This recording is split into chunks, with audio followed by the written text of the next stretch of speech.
এবং বিষ্ণুপুর লোকসভার মানুষের জন্য তৃণমূল কংগ্রেসকে এবং তৃণমূল কংগ্রেসের প্রার্থী হিসাবে সুজাতা মণ্ডলকে জিতিয়ে মানুষের সেবাদাসী হিসাবে কাজ করার সুযোগ।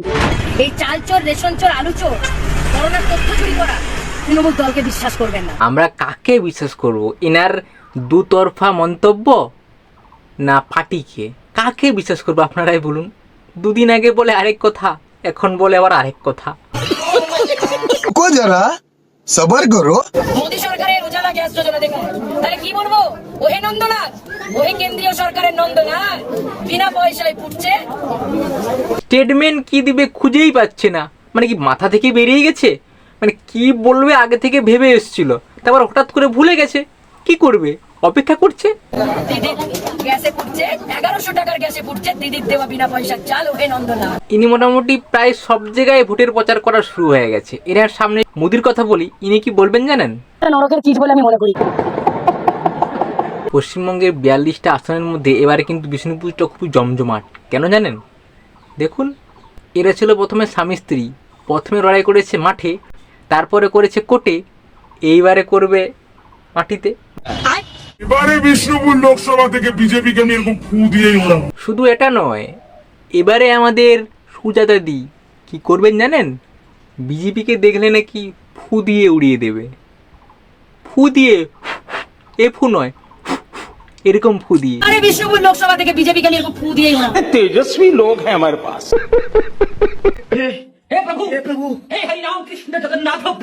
এখানে ফুক দিচ্ছে আগুনটা জ্বলানোর জন্য, না ফুক দিয়ে আগুনটা নিভিয়ে দিচ্ছে? আমি তো কিছু খুঁজেই পাচ্ছি না। আমার তো মনে হয় নিভিয়ে দিচ্ছে। ভাই, নিবানোর কি দরকার ছিল? কারণ ওরা তো ভালো কাজ করেছে, চোর হোক জাত ভালো।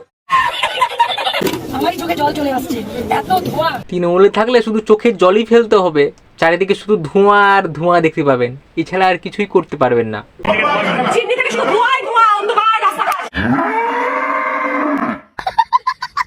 সত্যি গরিব মানুষের জন্য কি চিন্তা করেছে আমাদের দিদি। কি বলে? মানে এই দিদি, সরি ও দিদি না, এই দিদি। সত্যি ভেকুজি, ভেকুজি আবার একবার গানটা গাইতে হবে নাকি?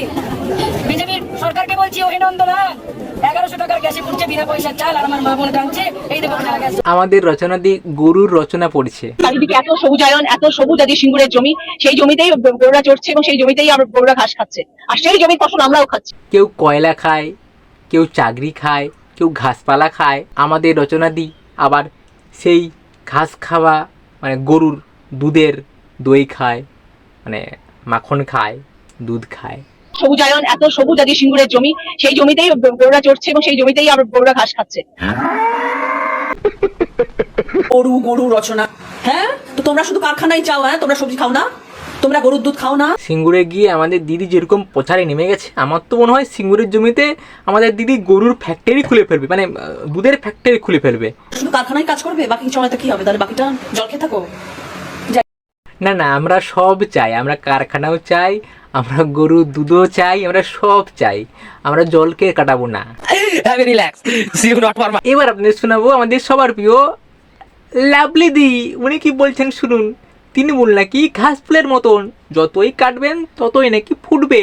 তৃণমূল কংগ্রেস ঘাস ফুলের দল, যত কাটার চেষ্টা করবে তত বাড়বে। আমরা মমতা বন্দ্যোপাধ্যায়ের সহিত। যত তৃণমূল কংগ্রেস ঘাস ফুলের দল, যত কাটার চেষ্টা করবে তত বাড়বে। ঘাস ফুল, আগাছা, গাছপালা এখন মানুষ কাটে না। এখন মানুষ সব চাল্লাক হয়ে গেছে, সব 24 ঘন্টা বিষ স্প্রে করে দেয়, সব চুইয়া সাপ। কি বলে?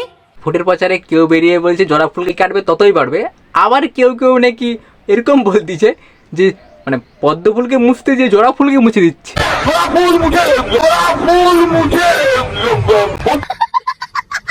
পদ্ম ফুল মুছার কথা বলছে না জবা ফুল মুছার কথা বলতে মাথায় ঢুকছে না ভাই, মানে ঘাবড়ে গেছে এখন কি ফুল মুছবে।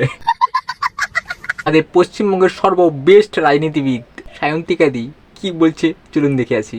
তাই ঘরে ঘরে বলছে বেটি বাঁচাও বেটি পড়াও চাই না ভাই, বিজেপি সে বেটি কো বাঁচাও, এই কথা বলছে বাংলার মানুষ। ঠিক বলেছেন।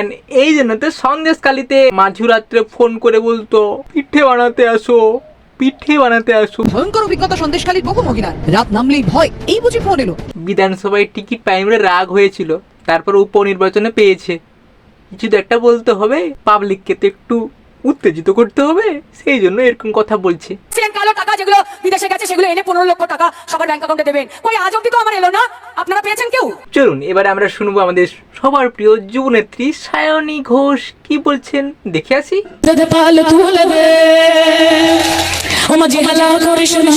গান করেছে পাল তুলে দে, মানে কি যে বলি ভাই, কি যে বলি।